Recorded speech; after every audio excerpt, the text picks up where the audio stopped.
कृष्णनारायणं वन्दे कृष्णमवन्दे व्रजप्रियं कृष्णं द्वैपायनं वन्दे कृष्णमवन्दे प्रीतासुतं कृष्णाय वासुदेवाय हरये परमात्मने प्रणतक्लेशनाशाय गोविन्दाय नमो नमः। नारायणाय नमोस्तुते। सद्गुरुदेवाय नमोस्तुते।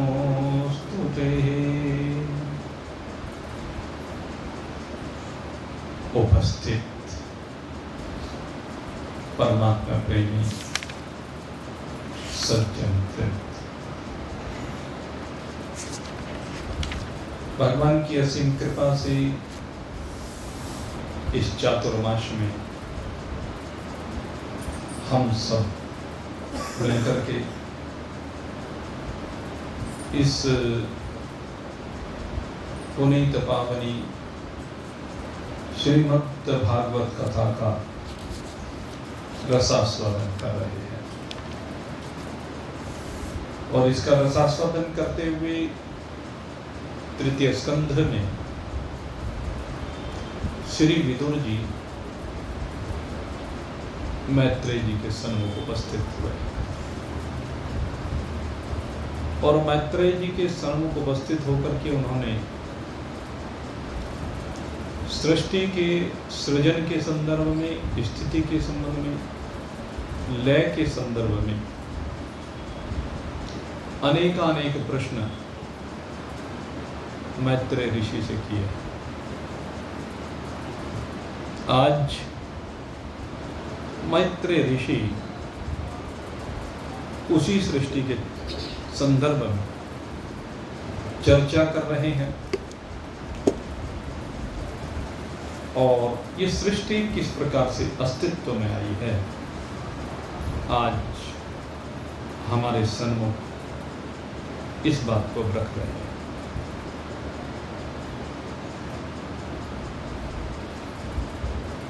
इस सृष्टि के सर्जन से पहले क्या स्थिति थी, सर्वप्रथम इस बात की चर्चा की गई। सबसे पहले क्या है, भगवान एकासीदमग्रः आत्मात्मनां विभु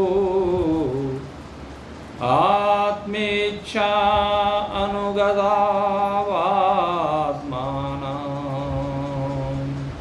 मृत्युलक्षणम्।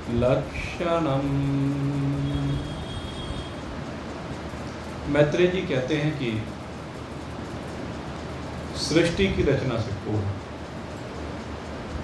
केवल भगवान एक आसीदम अग्रह, केवल एक अकेले भगवान है। एक अकेले भगवान के अतिरिक्त और कुछ भी नहीं है, पूर्ण परमात्मा। न कोई दृष्टा है न कोई दृश्य, क्योंकि दृष्टा तो तब होगा जब दृश्य होगा। दृश्य का जब दर्शन होता है तो वो दृष्टा को होता, तो जब दृश्य ही नहीं है तो किसका दर्शन करे और कौन करे। तो इसलिए न दृष्टा है न दृश्य है, दोनों ही नहीं। सृष्टि का जब सृजन हो जाता है तो जैसे इस समय सृष्टि का सृजन चल रहा है, पालन भी चल रहा है, संहार भी चल रहा है इस समय। तो सृष्टि काल में तो अनेक प्रकार की वृत्तियां दिखाई देती हैं, अनेक प्रकार के भेद दिखाई देते हैं, अनेक प्रकार की सृष्टि दिखाई पड़ती है। लेकिन कहते हैं कि आरंभ में कुछ भी नहीं, केवल अकेले भगवान ही हैं और उन्हीं को हम दृष्टा कह सकते हैं। लेकिन दृष्टा भगवान तो हैं, लेकिन कोई दृश्य हो तभी तो उसके दृष्टा बने।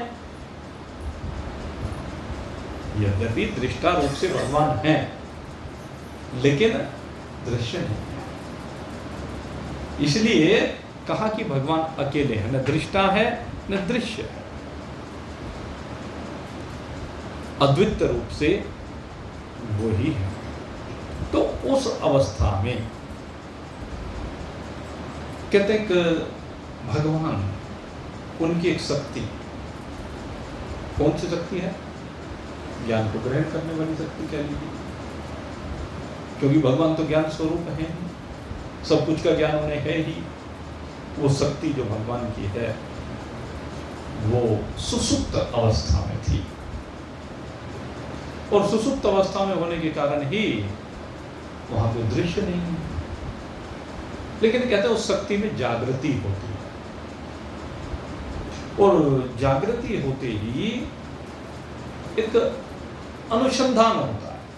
यहाँ पर थोड़ा सा बदल करके अनुसंधान शब्द का प्रयोग किया है मैत्रेय जी ने। कल भी मैं आपसे चर्चा कर रहा था कि जिस समय सृष्टि के सृजन की बात की जाती है विभिन्न महान पुरुषों के द्वारा, तो थोड़ी सी शब्दावली अदल बदल कर देते। तो यहाँ पर आप समझ लीजिए कि एक ज्ञान रूपा शक्ति, वो भगवान की जो शक्ति है वो एक अनुसंधानात्मक दृष्टि है, और वो अनुसंधान किसका कर रही है कि कोई दृश्य हो तो मैं देखूं। एक मन में भाव आया कि देखूं कुछ, लेकिन कुछ हो तभी तो दिखे, अब वहां कुछ है ही नहीं, न किसी चीज का भाव है ना भाव है, भावाभाव रूप से कुछ भी नहीं है, मतलब बात ही है। तो अब भगवान अनुसंधान करने लगे। अनुसंधान कह लीजिए, कहीं पर इसको स्फुरना कहा, कहीं पर कहा कि भगवान की जो ज्ञान शक्ति है इसमें क्षोभ हुआ, वाइब्रेशन हुआ, आप इसको कुछ भी कह सकते हैं, क्योंकि महत्ता नाम की नहीं, महत्ता समझ की है कि परमात्मा में जब इच्छा हुई कि सृष्टि के सर्जन की इच्छा की, यद्यपि परमात्मा में नहीं होती, उनकी शक्ति वो अनुसंधान कर रही है, उनकी शक्ति में स्फुरना है, भगवान में नहीं, भगवान की शक्ति में स्फुरना है, भगवान की उस ज्ञान शक्ति में स्फुरना है, उस चैतन्य शक्ति में स्फुरना है, जिससे आगे सृजन होता है। तो कहते हैं ज्ञान शक्ति कुछ अनुसंधान करती है, उससे स्फुरना हुई, अक्षोभ हुआ, और अक्षोभ होने से सबसे पहले कहते हैं ये त्रिगुणमयी माया, अक्षोभ होने से त्रिगुणमयी माया का प्रकटन हुआ भगवान में। जब ये त्रिगुणमयी माया का प्रकटन हुआ तो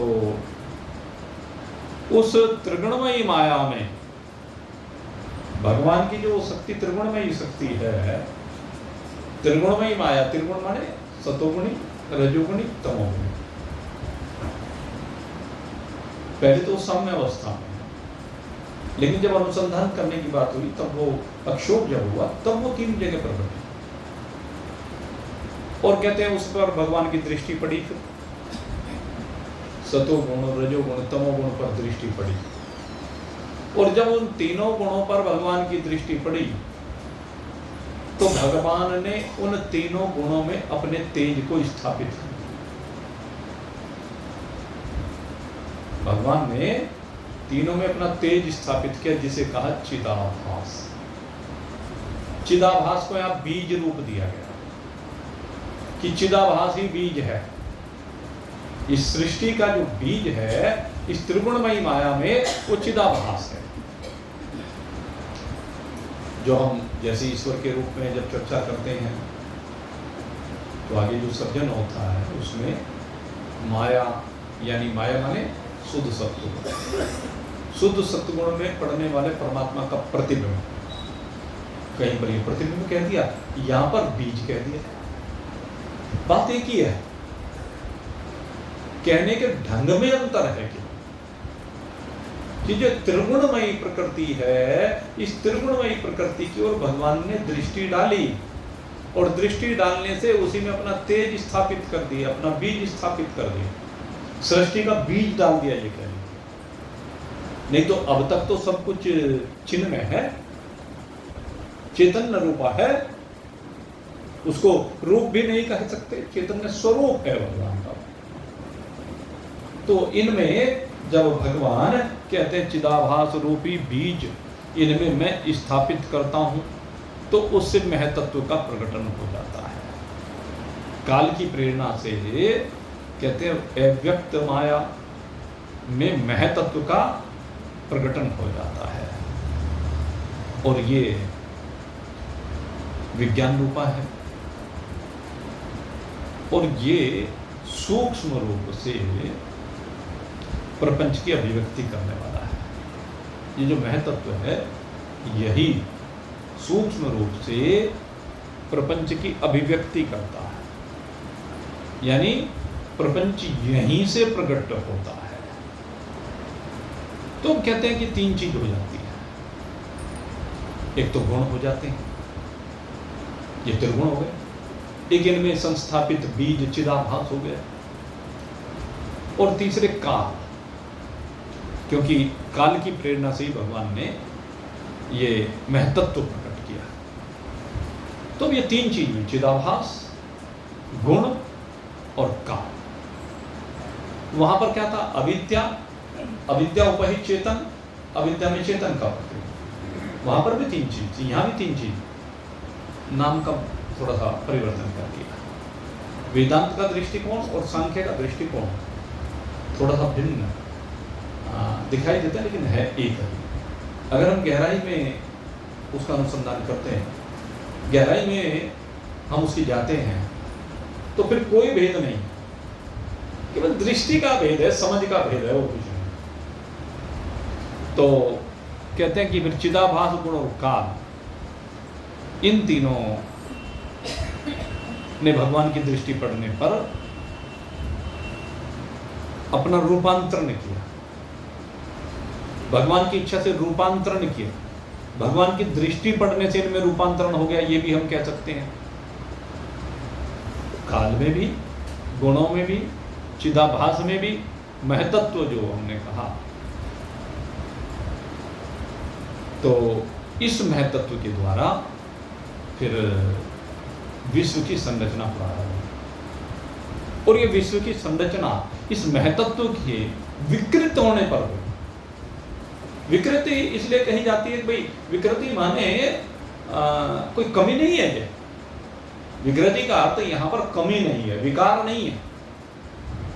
विकृति का मतलब है परिवर्तन।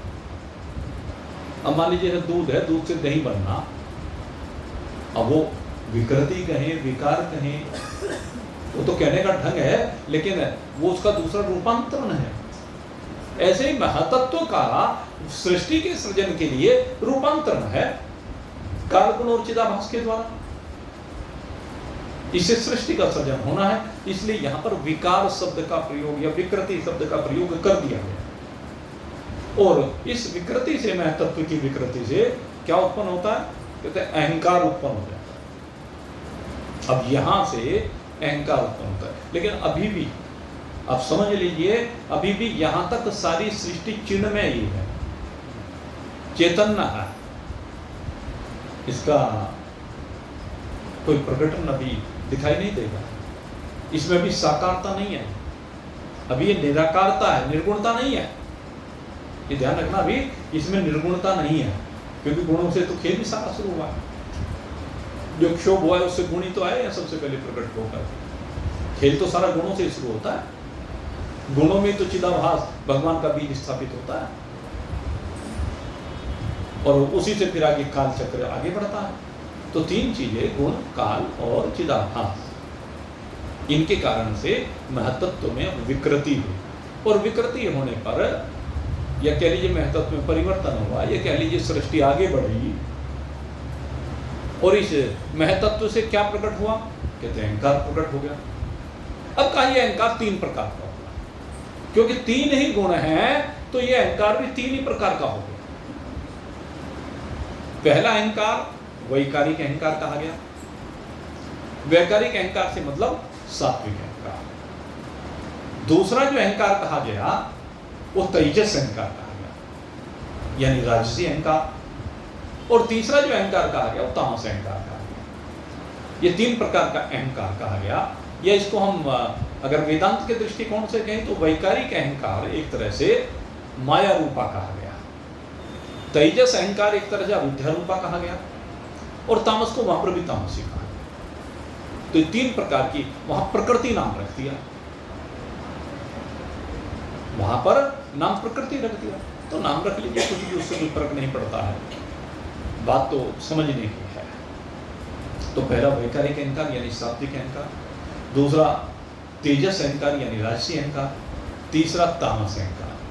तो 3 प्रकार का ये अहंकार हुआ, और इन 3 प्रकार के अहंकार से अब आगे सृष्टि का सृजन कैसे बढ़ता है? कहते हैं जब वैकारिक अहंकार यानी जो सात्विक अहंकार है, इससे क्या होता है? इस अहंकार में जब विकृति होती है, इस अहंकार में विकार के होने से कहते हैं मन और जिनसे विषयों का ज्ञान होता है, वो इनके अधिष्ठात्र देवता प्रकट होते हैं। वैकारिक अहंकार से कौन हुआ? देवता, अधिदेव, क्योंकि देवों को सात्विक माना गया है, इसलिए यहां से देव सृष्टि कहेंगे। वैकारिक अहंकार से ही देवताओं का भी सृजन हुआ है, और जो भी सतोगुणी शक्तियां हैं उन सब का सृजन इनसे होता है।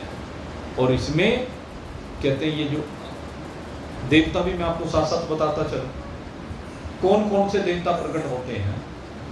तो कहते हैं 5 ज्ञानेंद्रियों के 5 देवता। हमारी जो 5 ज्ञानेंद्रिय हैं उनमें जैसे कर्णेंद्रिय है, इस कर्णेंद्रिय के जो देवता हैं वो दिक्पाल कहते हैं, क्योंकि 10 दिशाएं हैं तो 10 ही दिक्पाल है, 10 दिशाओं के स्वामी, वो दिक्पाल कहलाते हैं। शब्द का प्रवाह इसलिए 10 दिशाओं में है। दूसरे कहा कि हमारी जो दूसरी इंद्रिय है वो त्वक इंद्रिय मानी जाती है। ये जो त्वक इंद्रिय है, त्वचा, इसके देवता वायुदेव है, तो वायुदेव का प्रकटन होता है। तीसरी जो हमारी इंद्रिय है वो नेत्र इंद्रिय है, तो इसके जो देवता हैं वो सूर्य नारायण है। चौथी जो हमारी इंद्रिय है वो रसेंद्रिय है, रसेंद्रिय के जो देवता है वो वरुण है। और फिर 5वीं जो हमारी ज्ञान इंद्रिय है वो नासिका है। ये जो घ्राण इंद्रिय है, नासिका को घ्राण इंद्रिय कहते हैं इसको। तो ये जो घ्राण इंद्रिय है इसके जो देवता हैं वो अश्विनी कुमार है। इस प्रकार से 5 ज्ञानेंद्रियों के 5 देवता ये सत्वगुण से प्रकट होते हैं, वैकारिक अहंकार से प्रकट होते हैं। इसी प्रकार से 5 ज्ञानेंद्रियों के 5 देवता हैं।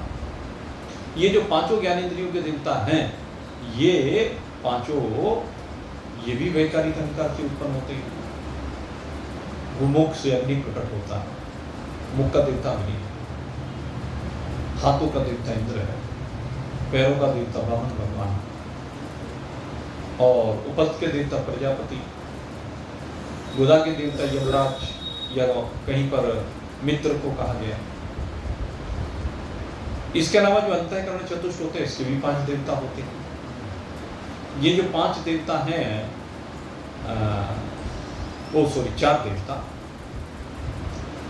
अंतःकरण के 4 भेद होते हैं, तो 4 भी इसके देवता माने गए हैं। मन का देवता चंद्रमा को कहा गया। बुद्धि का जो देवता है वो बृहस्पति या ब्रह्मा को कहा गया। चित्त के देवता भगवान वासुदेव को कहा गया, और अहंकार के जो देवता हैं वो भगवान शिव को कहा गया।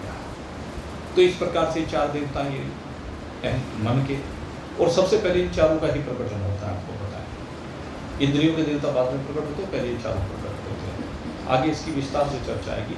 कहाँ कहाँ किस किस प्रकार से कौन प्रकट होता है। तो इसके अलावा हमारे 10 प्राण होते हैं। इन प्राणों के देवता होते हैं रुद्र, एकाक्ष रुद्र कहे गए। वो जो 11 रुद्र होते हैं वो प्राणों के देवता होते हैं। तो इस प्रकार से ये सब जितने भी देवता हैं ये वैकारिक अहंकार से प्रकट होते हैं, सतोगुण से प्रकट होते हैं। कहीं कहीं आप कह सकते हैं कि कुछ देवताओं को तमोगुणी भाव से संयुक्त माना गया है। भाई तमोगुणी भाव जरूर कहा गया, वो प्रकृति के कारण से कह दिएगा, लेकिन प्रकट वो सब सतोगुण से ही हुआ। जैसे भगवान शंकर का है, उनको तमोगुण के देवता कहा जाता है, लेकिन उनके अंदर तमोगुण नहीं है। भगवान शंकर सतोगुण से ही उत्पन्न हुए। तमोगुण तो इसलिए कह दिया गया कि वो संहारकारी देवता, और संहार भी नहीं करते। हकीकत तो ये है, भगवान संहार थोड़े ना करते हैं। शंकर भगवान किसी का संहार नहीं करते हैं। शंकर भगवान को सबसे पहले कहा गया कि ये भोले भंडारी है। और आप संसार में जब जाएं, और भाई ये तो सावन का महीना चल रहा है, इसमें तो अगर यदि आप देखेंगे तो सर्वत्र भोला भोला भोला, नहीं भोले की महिमा है भाई। इस समय तो आप देखे पूरे देश में, अब जिधर भी हम निकलते हैं किसी भी तरफ चले जाए, सर्वत्र कावड़ यात्रा चल रही। और अब आज 1 तारीख हो गई है, 11 तारीख तक यानी आगे के 10 दिन, और ये पूरे 11 दिन ऐसे हैं। अब तो कावड़ यात्रा ही सर्वत्र दिखाई देगी। कितनी करोड़ कावड़ चढ़ेंगी, विचार करके देख, कितनी करोड़ कह रहा हूं मैं। हम तो केवल अपने क्षेत्र को देख लेते हैं कि पूरे महादेव में कितनी कावड़ चढ़ती हैं, इधर हरियाणा वाला कितनी कावड़ लेकर के जाते हैं, लेकिन आप क्यों समझिए कि शामली से कावड़ यात्रा जाती है। आप जिधर भी निकले, और केवल ये नहीं कि ये तो हमारे जो पूरा महादेववादी ये उप ज्योतिर्लिंगों में आते हैं, सहायक ज्योतिर्लिंगों में कह लीजिए आते हैं। और जो ज्योतिर्लिंग है, आपकी जानकारी के लिए बताएं, उन पर तो 12 वो क्या नाम पूरे महीने कावड़ चढ़ती है। यहाँ तो हम केवल एक शिवरात्रि वाले दिन कावड़ चढ़ाने का विधान है, एक दिन। और आप जाएं भगवान सदाशिव के जो 12 ज्योतिर्लिंग है, उन देखो एक बात हो रही है, वैद्यनाथ धाम में अब आप चिंतन कीजिए, 2.5 महीने तक यानी 75 दिन तक कावड़ चढ़ती है। 2.5 लाख कावड़ रोज चढ़ती है। वो 10 लाख कावड़ है, 10 लाख कावड़ रोज की, यानी 7.5 करोड़ कावड़ अकेले वैद्यनाथ धाम में चढ़ती है। उधर नागेश्वर में चढ़ती हैं, सोमनाथ में चढ़ती हैं, रामेश्वरम में चढ़ती हैं। रामेश्वरम में तो भाई कावड़ चढ़ाने का महत्व जो है वो हमारी रामचरितमानस में भी आता है, कि जो वहाँ जाकर के गंगा जल से अभिषेक करता है रामेश्वरम ज्योतिर्लिंग का, तो कहते हैं वो तो सायुज मुक्ति को प्राप्त होता है। गोस्वामी जी ने तो ये कहा, सायुज मुक्ति मिलती है रामेश्वरम में। तो और काशी विश्वनाथ पर कितनी कावड़ चढ़ती हैं, आप विचार करके देखिए। हम जिस ओर भी जाते हैं, मल्लिकार्जुन हो, हमारा त्र्यंबकेश्वर हो, और 12 के 12 ज्योतिर्लिंग हैं। खैर इनमें मैं एक केदारनाथ शायद ऐसा हो सकता है, वहाँ कावड़ का विधान शायद ना हो, लेकिन वहाँ तो जितने समय है केदारनाथ शिवलिंग के दर्शन खुले रहते हैं। 6 महीने में तो रोज ही चढ़ता है भाई गंगा जल, क्योंकि वो तो गंगा जी के किनारे लोग वहीं से जल चढ़ाते ही हैं, तो वहाँ तो रोज ही अभिषेक है भगवान का। और भाई हमारे तो 12 ज्योतिर्लिंग है, यहाँ भी आकर के लोग गत वर्ष हमने देखा बहुत लोगों ने अभिषेक किया, क्योंकि गत वर्ष पहला वर्ष था, बहुत लोगों ने अभिषेक किया, बहुत कावड़ी आए हुए थे, हमने देखा। तो अब विचार करके देखिए, इस समय तो सर्वत्र शिव ही शिव की चर्चा है, और शिव जो है वो भाई सबसे श्रेष्ठ जाते हैं। भले ही वो तमोगुण प्रकृति के वो समझाने के लिए वो संघारक प्रकृति कह दी गई, उसके कारण से तमोगुण का उनमें आरोप कर दिया, लेकिन वो तमोगुणी नहीं है भाई। अगर तमोगुणी होते तो काशी विश्वनाथ में वो राम नाम का उपदेश ना देते, काशी मुक्ति हेतु उपदेश। महामंत्र जोई जपत महेशु, काशी मुक्ति हेत उपदेशु। भगवान शंकर लोगों की मुक्ति कर देगा, फिर वहां भक्तों की मुक्ति कर देगा। अरे जो संसार के बंधन से मुक्त करे वो तमोगुणी कैसे हो सकता है? इसलिए यहां स्पष्ट किया कि ये सब सतोगुण से उत्पन्न होने वाले सतोगुणी थे। भगवान शंकर सतोगुण की पराकाष्ठा इसीलिए का कर्पूर घोरम करुणावतार संसार सारम बुद्धिहार। भगवान कैसे? बिल्कुल गोरे चिट्टे, ऐसा किसी का स्वरूप नहीं, न ब्रह्मा जी का न भगवान विष्णु का। भगवान विष्णु तो भाई बिल्कुल श्यामल शरीर वाले, लेकिन शंकर भगवान तो बिल्कुल कपूर कपूर की तरह से उजला स्वरूप है मेरे भगवान का। और करुणावतारम, भाई करुणा के अवतार हैं। जो भी उनके शरण में जाता है सबसे शीघ्र प्रसन्न होने वाले जो देव हैं वो भगवान शंकर को कहा गया। तीनों देवताओं में सबसे पहले कहते हैं भगवान शंकर ही, और किसी पे भी प्रसन्न हो जाते हैं। वो जो मैं बता रहा था न जाने कौन से गुण पर दयाने धीरे जाते, तो ये शंकर भगवान ही है जो बाबरे से बाबरे भक्त के गुण पर रीत जाए, और गुण पर क्या दुर्गुण पर रीत जाए उनकी तो ये पता नहीं भाई। वो घटना आती है ना कि एक चोर गया था भगवान शंकर के मंदिर में चोरी करने के लिए, कि भगवान के ऊपर वो पीतल का घंटा लटका हुआ है, उसपे बहुत दृष्टि रहती है चोरों की, हमने देखा। इसीलिए हमने तो भाई में जो इस तरह पैक करा दिए खुद लेके नहीं गए, और वो बड़े वाला तो इतना बड़ा लगा दिया किसी की हिम्मत ही नहीं लेके चला जाए। वो तो उसका वजन ही 1 क्विंटल का घंटा है और 2 क्विंटल का उसका बीच में बेस बना दिया। 3 क्विंटल वजन के कोई कैसे उठा के लेके जाएगा? कोई भीम तो आ जाएंगे, और अगर यदि भीम आ भी गया तो भीम उठाएगा नहीं, तो भीम तो देव स्वरूप है। तो इसलिए एक वो चोर पहुंच गया वहां। अब जब चोर पहुंच गया मंदिर में, अब मंदिर में घंटे पे हाथ ना जाए। अब सोचा कैसे हाथ लेके जाऊं, कुछ देखा इधर स्टूल वगैरह रखा, सीढ़ी वगैरह रखी, वो भी नहीं मिली। और जब वो नहीं मिली तो अब सोचा मैं क्या करूं, तो देखा अरे ये शिव जी की पिंडी किस काम आएगी, उसी पे चढ़ गया और उसी पे चढ़ के घंटा उतारने लगा, कहने इसी से हाथ पहुंच जाएगा। अब उसे थोड़े ना भगवान दिखाई देते हैं, उसको तो पत्थर दिखाई देता है, तो पत्थर पे चढ़ गया तो। लेकिन वो क्या चढ़ा, हमारे भगवान भोलेनाथ इतने भोले ले जाते हैं, और तुरंत भगवान शंकर प्रकट हो गए उसके सामने। उन्होंने देखा अरे भगवान प्रकट हो गए। अब पहले तो घबरा गया, कहले तुमने बहुत बड़ा पाप किया है, लेकिन भगवान कहने घबराओ। और जब घबरा रहा था, भयभीत हो रहा था, कहने तूने तो आज वो काम किया है जो आज तक किसी भक्त ने नहीं किया। कि दुनिया भर के भक्त आते हैं मेरे पे आके गंगा जल चढ़ाते हैं, दूध चढ़ाते हैं, घृत चढ़ाते हैं, पत्थर आलू भी चढ़ा देते हैं, पुष्प चढ़ाते हैं, पत्र चढ़ाते हैं, जो भी चढ़ा दे भगवान को। तो और कुछ तमोगुणी जो लोग आते हैं तो भाई वो प्रतिबंधित चीज भी चढ़ा देते हैं, भांग धतूरा आदि।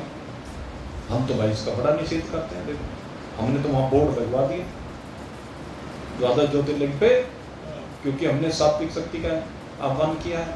अगर यदि कोई वहां पे धतूरा या भांग चढ़ाएगा तो उसको तो पाप लगेगा, उल्टा पहले बता देता हूँ। ये बात मैंने उनको वहां भी बता दी थी, क्योंकि यहाँ सात्विक भगवान का आह्वान किया गया। इस पर भांग धतूरा गांजा ये इस तरह की चीजें, कोई भी नशीला पदार्थ चढ़ाना वर्जित है। जो चढ़ाएगा वो उल्टा पुण्य के बजाय पाप का भागी बनेगा। मैंने सारे पंडितों को भी कह दिया है वहां पे, भाई समझा देना सबको, क्योंकि जिस समय प्राण प्रतिष्ठा होती है, जिस रूप में हम भगवान का आह्वान करते हैं, भगवान की वही शक्ति आकर के वहां विराजित होती हैं। तो वहां पर भगवान की सात्विक शक्ति आकर के विराजित हुई है। इसलिए मैं कहता हूं अगर कोई भांग धतूरा चढ़ाएगा तो उल्टा पाप का भागी बनेगा, उल्टा परिणाम हो जाएगा, उसकी पूजा सफल नहीं होगी। स्पष्ट बात। तो खैर भगवान कहते हैं भाई दुनिया ने तो और सामग्री के द्वारा मेरी सेवाएं की हैं, मुझे प्रसन्न करने के लिए वो बहुत सी चीज़ें चढ़ाई हैं, लेकिन ऐसा तो पहला भक्त तू ही मिला जिसने अपने आप को ही मेरे ऊपर चढ़ा दिया। कहने वो ऐसे भक्त को ही मैं स्वीकार करता हूँ। अनन्यस्य चिन्तयन्तो मां ये जना पर्युपासते तेषां नित्याभियुक्तानां योगक्षेम वहाम्यहम्। कहते तेरा चित्त तो ऐसा दिव्य है, अनन्य चित्त के साथ तूने अपने आप को मुझे समर्पित कर दिया है। कहते हैं इसलिए तेरा योगक्षेम करना मेरा काम है। बोल क्या चाहता है? आप चोर के तो मजा आ गया भाई, भगवान शंकर प्रकट हो गए। तो इसलिए भाई भगवान शंकर कौन है? करुणा अवतार, करुणा के अवतार। तो भगवान शंकर काम से देता। तो इस प्रकार से खैर मैं देवों की चर्चा कर रहा था। तो सृष्टि के सृजन में वैकारिक अहंकार से ये समस्त सात्विक देवों की संरचना होती है। जो इंद्रियों के अधिष्ठाता देव हैं उनकी उत्पत्ति हुई। उसके बाद कहते हैं जो तेजस अहंकार है, यानी जो राजसी अहंकार है, उस राजसी अहंकार से कहते हैं ज्ञान इंद्रिय और कर्मेंद्रिय हुई। यहाँ पर एक शंका बन सकती है। यहाँ पर कहा कि जो इंद्रियों की उत्पत्ति हुई है वो रजोगुणी, यानी तेजस अहंकार, जिसको हमने रजोगुणी अहंकार आपको बताया, उससे यहाँ पर सृजन दिखा है। अन्यत्र आपने देखा होगा जब हम वेदांत में चर्चा करते हैं तो उस समय क्या कहते हैं कि पांचों भूतों के सतोगुणी अंश से, आकाश के सतोगुण से, वायु के, अग्नि के, जल के, पृथ्वी के एक एक ज्ञानेंद्रिय प्रकट होती है, वहां हम सतोगुण से बोलते हैं। यहाँ पर इन्होंने रजोगुण से देखा है। कर्मेंद्रियां तो हम भी वहां रजोगुण से कहते हैं, लेकिन यहाँ रजोगुण से ही ज्ञानेंद्रियों को भी सृष्टि दिखाई है। लेकिन देवताओं की जो सृष्टि दिखाई है वो सतोगुण से दिखाई है। तो ये थोड़ा सा भेद प्रकरणवश हो जाता है। तो इसमें कोई हमें इस दुविधा में नहीं पड़ना चाहिए कि भाई ये वहां तो सतोगुण से दिखा दी, यहाँ रजोगुण से। भाई गुणों से ही है सारा खेल। समझाने का ढंग है, थोड़ा सा अपने अपने तरीके से समझा दिया। किसी ने उसमें रजोगुण का आरोप इसलिए कर दिया क्योंकि वहां पर उसके द्वारा भी उन्होंने कर्म को मान लिया। यद्यपि वो ग्रहण करने वाली शक्ति है, ज्ञान को ग्रहण करने वाली शक्ति है, लेकिन उसके बावजूद उन्होंने उसको भी रजोगुण से प्रभावित मान लिया होगा, तो इसलिए रजोगुण से कह दिया। तो ये जो इंद्रियां हैं, ये चाहे कर्मेंद्रिय हों चाहे ज्ञानेंद्रिय हों, ये दोनों तेजस अहंकार से उत्पन्न हुई। और अब तामस अहंकार, तो तामस अहंकार से क्या होता है? कहते हैं सूक्ष्म भूतों का जो कारण है। अब यहां से मुख्य रूप से सृष्टि का सृजन, अब आकार यहां से आगे बढ़ेगा, क्योंकि यहां से भूतात्मक सृष्टि प्रारंभ हो। अभी तक भूतात्मक सृष्टि की बात नहीं होती, लेकिन यहां पर भूतात्मक सृष्टि की बात अहंकार से कही गई। और तामस अहंकार से सबसे पहले इन्होंने यहां पर भूतों की उत्पत्ति नहीं की, बल्कि तन्मात्राओं की उत्पत्ति से एक ये भी क्रम। हम तो सामान्यतः क्या कहते हैं कि आकाश प्रकट हुआ पहले, और आकाश से उसका गुण शब्द प्रकट हुआ। लेकिन यहां पर क्या है कि पहले शब्द प्रकट हुआ और शब्द से आकाश प्रकट, शब्द गुण से ही आकाश तत्व की संरचना। तो दोनों चूंकि एक ही हैं, आकाश है तो शब्द है, शब्द है तो आकाश है, इसलिए इसमें भी भेद करने की आवश्यकता नहीं, इसमें संशयग्रस्त होने की बात नहीं है। आकाश से शब्द कहो या शब्द से आकाश कहो, दोनों एक ही बात है, क्योंकि दोनों एक हैं। वायु से स्पर्श कहो या स्पर्श से वायु कहो, अग्नि से रूप कहो या रूप से अग्नि कहो, रूप ही अग्नि है, अग्नि ही रूप है, जल ही रस है, रस ही जल है, गंध ही पृथ्वी है, पृथ्वी ही गंध है। तो ये भेद नहीं है कहीं, इसलिए इसमें भेद मानने की आवश्यकता नहीं है। तो यहां पर कहा कि तामस अहंकार से सबसे पहले क्या प्रकट हुआ? शब्द, शब्द तन्मात्रा का प्रकटन हुआ। और शब्द तन्मात्रा का प्रकटन होने के बाद कहते हैं फिर उस शब्द का बोध कराने के लिए आकाश तत्व उत्पन्न होता है। और भगवान की जब आकाश तत्व पर दृष्टि पड़ती है, अब दृष्टि कहां पड़ी? आकाश पर पड़ी। पहले तो भगवान की दृष्टि कहां पड़ी थी? अभी बताई थी आपको, जहां पर फिर भगवान ने चिदाभास रूपी बीज को स्थापित किया था, अभी बताई थी ना आपको। सबसे पहले यहीं से तो प्रारंभ किया था कि भगवान की जो दृष्टि है वो त्रिगुणमयी माया पर पड़ी थी, जिसमें चिदाभास रूपी बीज स्थापित किया था। अब भगवान की दृष्टि इस आकाश पर पड़ गई। और जब आकाश पर भगवान की दृष्टि पड़ी तो वही काल गुण और चिदाभास के योग से स्पर्श तन्मात्रा उत्पन्न हो गई, और स्पर्श तन्मात्रा से वायु का प्रकटन हो गया। स्पर्श तन्मात्रा में जैसे विकृति हुई तो वहां से वायु का प्रकटन हुआ। और फिर कहते हैं वायु पर जब दृष्टि पड़ी, वायु पर दृष्टि पड़ने से कहते हैं रूप तन्मात्रा, रूप तन्मात्रा से तेज उत्पन्न हो गया। फिर परमात्मा की दृष्टि जो पड़ी तो परमात्मा की दृष्टि इस तेज पर पड़ने से काल गुण और चिदाभास के योग से रस तन्मात्रा उत्पन्न हो गई, जिससे जल उत्पन्न हो गया। फिर आगे उस रस पर दृष्टि पड़ी तो गंध प्रकट हो गई, गंध से पृथ्वी प्रकट हो गई। कहीं कहीं पर हमने आपको ये समझाया कि आकाश में बैठ करके भगवान को इच्छा हुई एको हम बहु प्रजाये, यही तो है।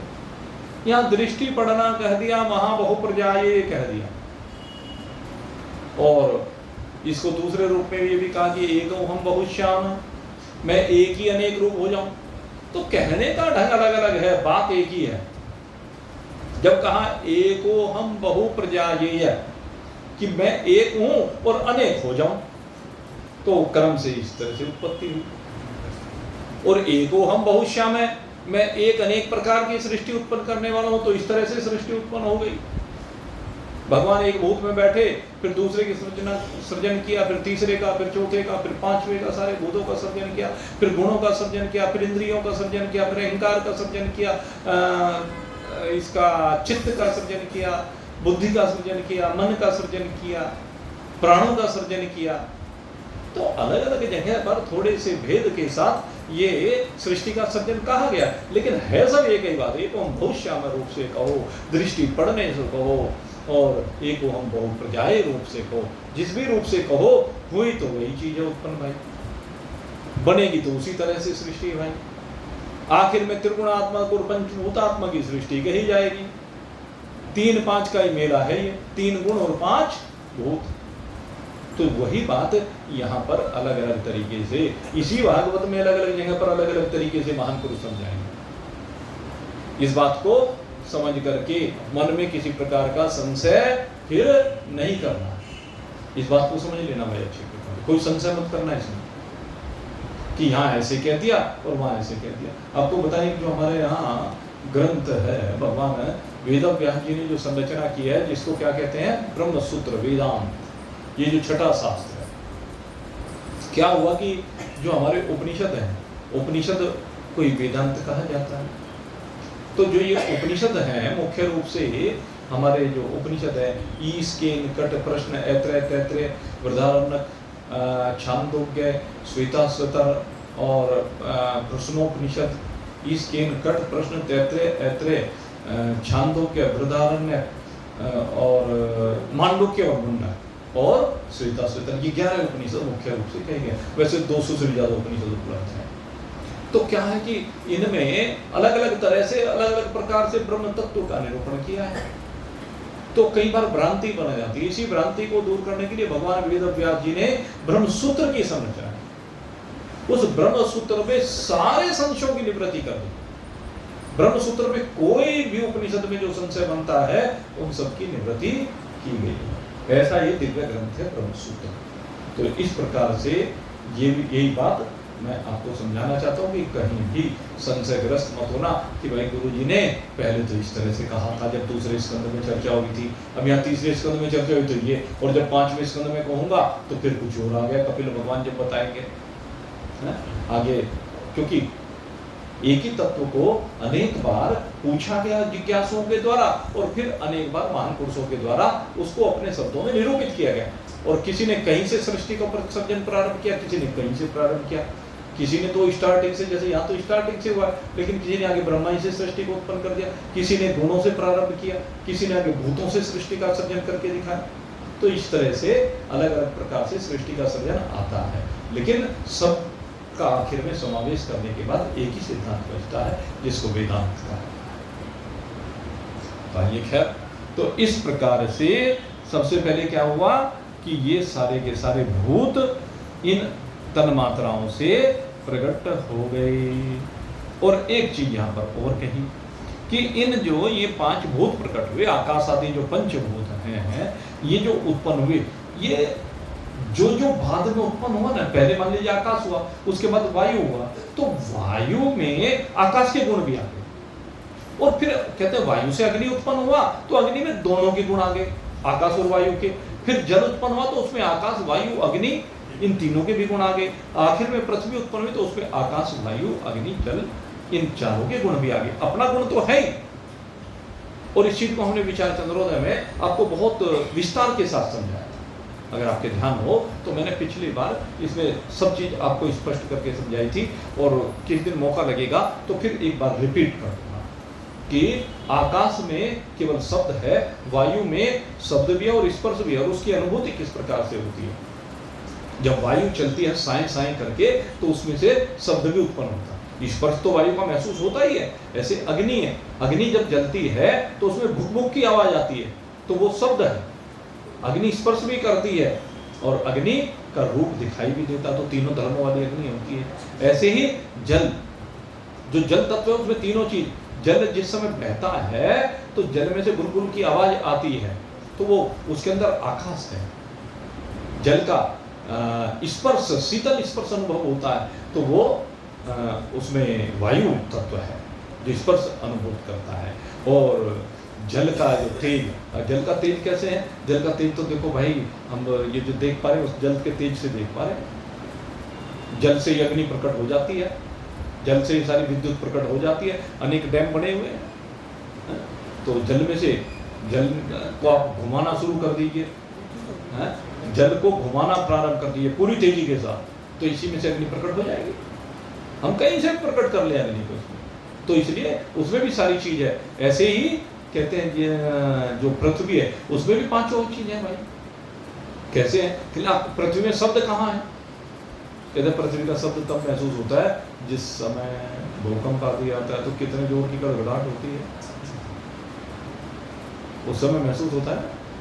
और स्पर्श तो भाई कहीं कठोर कहीं मुलायम स्पर्श बार बार अनुभूत होता ही है। दूसरे अग्नि तत्व, जल, इसका जो रूप है जो दिख रही है वो अग्नि की से दिख रही है।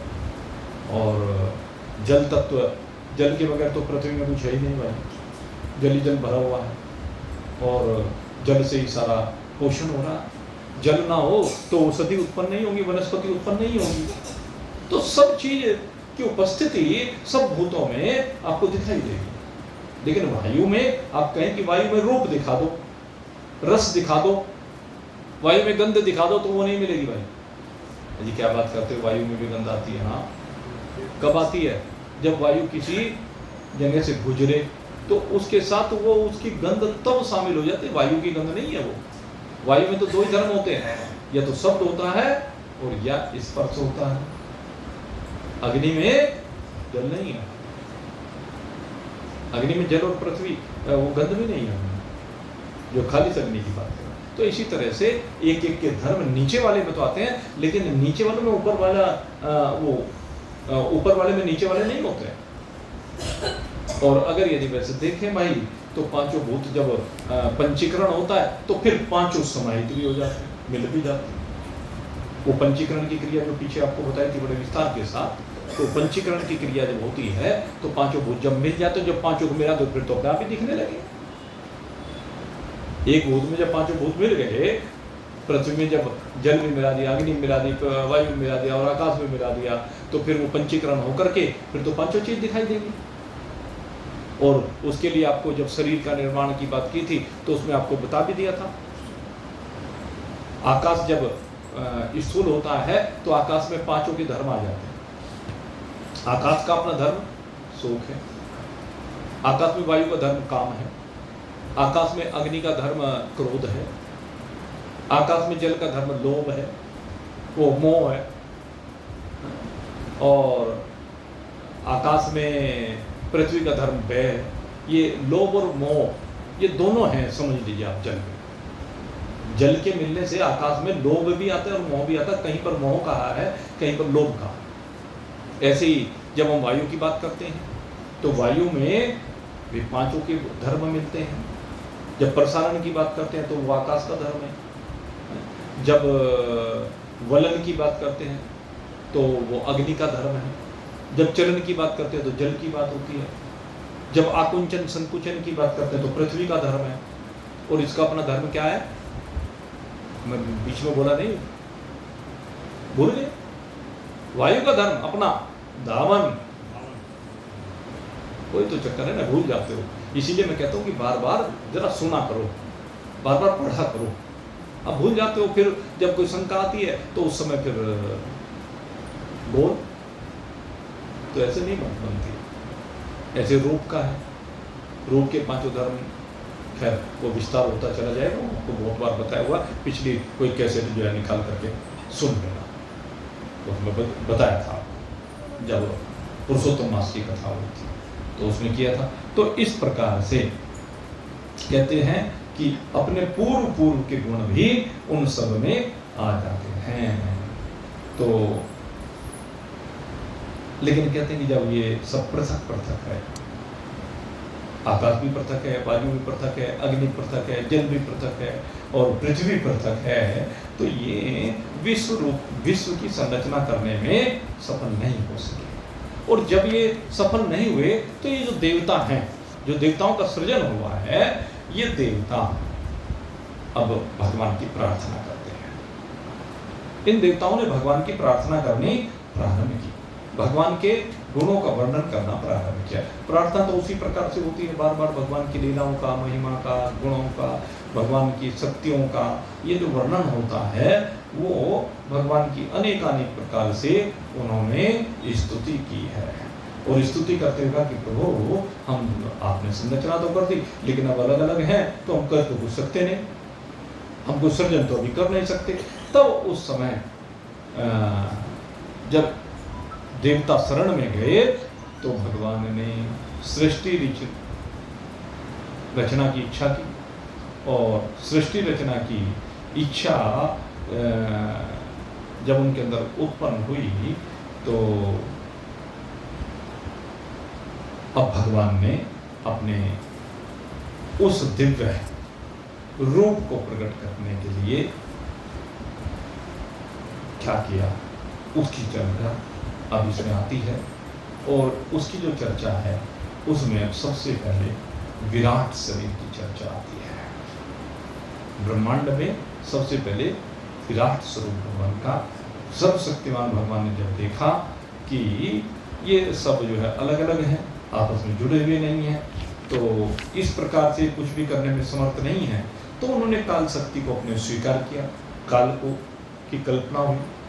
और फिर उन्होंने महतत्व, अहंकार और ये पांच भूत, पांच तन्मात्रा, ये मन सहित जो 11 हमारी इंद्रियां हुई, इन सब 23 तत्वों के 23 के 23 जो तत्व हुए, शुरू से लेकर आखिर तक जो है पांचों भूत आ गए। समझ लीजिए एक बार फिर से, पांचों भूत हैं, पांचों भूतों की 5 तन्मात्राएं, आकाश वायु अग्नि जल पृथ्वी, ये 5 भूत, शब्द स्पर्श रूप रस गंध, ये इनकी 5 तन्मात्राएं। अहंकार, अहंकार 3 प्रकार का, वैकारिक, तेजस और तामस और महातत्व जो त्रिगुणात्मक है, सतोगुण, रजोगुण, तमोगुण। और फिर कहते हैं मन, अंतःकरण चतुष्टय कह लीजिए, और 10 की 10 इंद्रियां, 5 ज्ञानेंद्रिय, 5 कर्मेंद्रिय, इनके देवता। कहते हैं ये जो भी कुछ भगवान के अपने सृष्टि उत्पन्न हुई थी, सूक्ष्म सृष्टि कह लीजिए, चिन्मय सृष्टि कह लीजिए, अव्यक्त सृष्टि कह लीजिए, ये सारी अव्यक्ति तो अभी व्यक्त तो नहीं हुई। तो कहते हैं अब भगवान इन सारी जो चीजें बनी हैं उस समुदाय में भगवान प्रविष्ट हो गए, और उसमें प्रविष्ट होकर के उन्होंने जीवों के सोए हुए अदृष्ट को जागृत किया, जिससे वे परस्पर विलग हो गए, और अपनी क्रिया शक्ति के द्वारा फिर भगवान ने उन 23 के 23 को मिला दिया। अब हम जब वहां पर चर्चा करते हैं तो केवल पंचीकरण में 5 भूतों के मिलान की बात की गई, लेकिन यहाँ पर कहा 23 के 23 मिला दिए, तो इसमें भ्रांत न होना, संशयग्रस्त मत होना। वहां जब हम सृजन की बात करते हैं तो वहां तो पहले मिले हुए हैं, महतत्व में से अहंकार उत्पन्न हो तो दोनों मिले हुए हैं कि अलग है? सूर्य और सूर्य की किरणें अलग थोड़े ना है, सूर्य का जो ओज है उससे अलग थोड़े ना, तो महतत्व और अहंकार में अलग नहीं है। अहंकार में से 3 प्रकार का अहंकार, फिर उनसे 5 जो भूत वो सब उससे अलग थोड़े ना है, वो सारे आपस में मिले हुए ही हैं। एक में से दूसरा, दूसरे में तीसरा, तीसरे में चौथा, तो सारे पहले ही मिले हुए हैं। हकीकत तो ये है। लेकिन अब भगवान ने यहाँ पर क्योंकि ये अलग अलग संरचना करके दिखाई, तो अलग अलग को अब इनको मिला दिया। पंचीकरण और ये एक ही बात है, कोई दो, इसमें भी कोई भेद नहीं। तो भगवान ने इन सब को मिलाया और मिला करके कहते हैं भगवान इन सब में प्रविष्ट हो गए। और जब भगवान इन सब में 23 तत्वों के समूह में प्रविष्ट हुए, तो इसमें प्रविष्ट होने पर भगवान की प्रेरणा से यहीं पर इन सभी चीजों के मिलने से विराट पुरुष की उत्पत्ति होती है। और विराट पुरुष में ये सब चीजें हैं, ये सब की सब चीजें विराट पुरुष में। सहस्त्र शीर्षः पुरुष सहस्राक्षः सहस्रपात स भूमिं सर्वतः पृथ्वा तिष्ठत् सांगुलम्। कहते हैं हजारों आंखें, हजारों सिर, हजारों पैर, हजारों हाथ। हजारों कहने के पीछे भी असंख्य है, वैसे हजारों कहकर के क्यों संबोधित किया। और सर्वतः पाणिपादो तत्सर्वतो अक्षरशिरो, यहाँ पर क्या सर्वतः, सब और उसकी आंखें हैं, सब और उसके मुख है, सब और उसके कान है। क्यों? अब मान लीजिए जहाँ भी आकाश है वहीं पर शब्द है, वहीं सुनने की शक्ति है। जहां भी वायु है वहीं पर संजीवनी शक्ति है, वहीं पर स्पर्श है। तो इसलिए कहा सर्वतः पाणिपाद, सर्वतो अक्षरशिरोमितम्।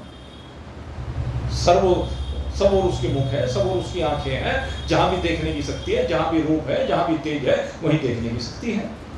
तो इसलिए कहा कि सर्वत्र है। तो इसलिए भगवान की जब हम स्तुति करते हैं तो इसमें कहा सर्वतः पाणिपादो सर्वतोक्षरशिरोमुखम् सर्वतः श्रुतिमल्लोके सर्वम् आवृत्य तिष्ठति, और सब कुछ को आवृत करके वो एक अकेला परमात्मा विराजमान है। तो इस प्रकार से ये विराट पुरुष की उत्पत्ति यहाँ पर हुई। और आगे और चर्चा है काफी विस्तार के साथ। तो अभी आज तो थोड़ी सी भूमिका से, आज तो थोड़े संशयों की निवृत्ति करने के लिए अलग तरीके से आपको आज जरा मिला करके बात की है।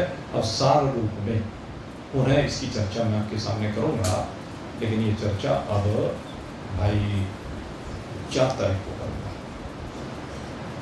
क्योंकि अब कल तो क्या है कि